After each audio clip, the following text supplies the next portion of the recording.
നിർബന്ധ ബുദ്ധി നാശത്തിലൊടുങ്ങും. സാഹസബുദ്ധി അപകടത്തിൽ ചാടും. ദുശാഠ്യമുള്ള മനസ്സ് കഷ്ടതകൾക്ക് അടിപ്പെടും. പാപി പാപം കുന്നുകൂട്ടും. അഹങ്കാരിയുടെ കഷ്ടതകൾക്ക് പ്രതിവിധിയില്ല. എന്തെന്നാൽ ദുഷ്ടത അവനിൽ വേരുറച്ചു വളരുന്നു. ബുദ്ധിമാനായ മനുഷ്യൻ പഴമൊഴിയുടെ പൊരുൾ ഗ്രഹിക്കുന്നു.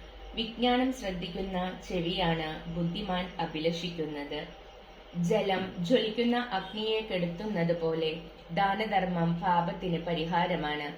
നന്മയ്ക്ക് പകരം നന്മ ചെയ്യുന്നവൻ സ്വന്തം ഭാവി ഉറപ്പിക്കുന്നു. വീഴ്ചയുണ്ടാകുമ്പോൾ അവന് സഹായം ലഭിക്കും.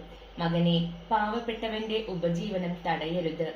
ആവശ്യക്കാരനെ കാത്തിരുത്തി വിഷമിപ്പിക്കരുത്. വിശക്കുന്നവനെ ദുഃഖിപ്പിക്കരുത്. ഇല്ലാത്തവനെ ക്ഷോഭിപ്പിക്കരുത്. കോപാകുലമായ മനസ്സിന്റെ അസ്വസ്ഥതകൾ വർദ്ധിപ്പിക്കരുത്. യാചകന് ദാനം താമസിപ്പിക്കുകയുമരുത്. കഷ്ടതയനുഭവിക്കുന്ന ശരണാർത്ഥിയെ നിരാകരിക്കുകയോ ദരിദ്രനിൽ നിന്ന് മുഖം തിരിക്കുകയോ ചെയ്യരുത്. ആവശ്യക്കാരനിൽ നിന്ന് കണ്ണ് തിരിക്കരുത്.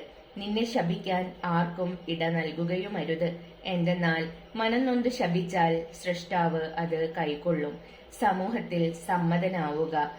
നായകനെ നമിക്കുക. പാവപ്പെട്ടവന്റെ വാക്ക് ശ്രദ്ധിച്ചു കേട്ട് സമാധാനത്തോടും സൗമ്യതയോടും കൂടി മറുപടി നൽകുക. മർദ്ദകന്റെ കയ്യിൽ നിന്ന് മർദ്ദിതനെ രക്ഷിക്കുക. അജഞ്ചലനായി ന്യായം വിധിക്കുക.